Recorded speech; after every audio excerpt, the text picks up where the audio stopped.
iskuulka hoose dhexe sare ee Raago Ugaas waxa uu ka mid yahay iskuulaadka dawladda ee qadiimiga ah ee ku yaala magaalada Muqdisho waxaana la dhisay 1986 wuxuuna ka mid yahay iskuulaadka hoostaga wasaaradda waxbarashada ee Soomaaliya maamulka iskuulka hoose dhexe sare ee Raago Ugaas ayaa minxo waxbarasho lacag la'aan siiyay sanadkan 200 arday oo isugu jira agoon barakacayaal iyo qoysas danyar ah iyagoo sheegay in minxooyinkan ay ka faa'iideysanayaan ardayda fasalada hoose dhexe iyo sare maran booqnay iskuulka ayaa waxa ardayda fasalka 8aad ku jireen imtixaanka kama dambayska ee dugsiga dhexe maamulaha iskuulka hoose dhexe sare ee Raago Ugaas Cabdiraxmaan Maxamuud Cali ayaa ka hadlay tirada ardayda ay qaadanayaan sanad walba waxaan qaadanaa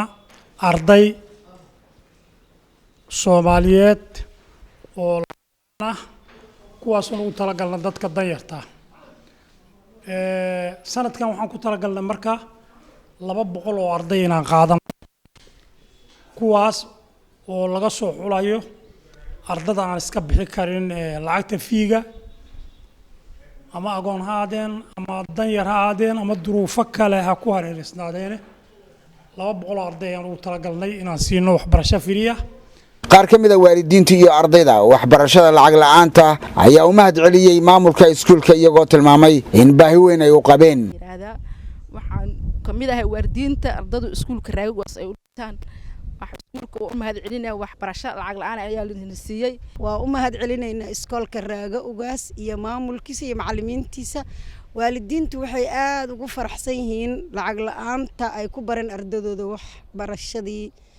gaarsiiyana ilaa heer jaamac marka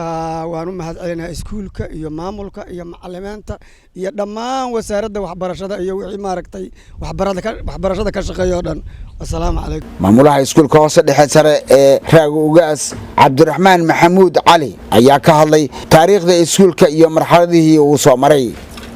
hadda sharaftan waxa bixiyay xafiiska ra'iisul wasaaraha ayaa bixiyay kadib markii ay soo booqdeen iskuulka Raago Ugaas markii ay soo booqdeen ayaa maaragtay sheeg oo hawshaan hayna ay arkeen ayayna siiyeen shahaadadan sidoo kale waxa sharaf siiyay iskuulka taliska ciidanka booliiska gaar ahaan maamulka agoonta booliiska kadib markay arkeen saacidaadda aan u fidinay ardada agoonta booliiska Soomaaliyeed oo aan siinay waxbarasho iyo qalab waxbarashada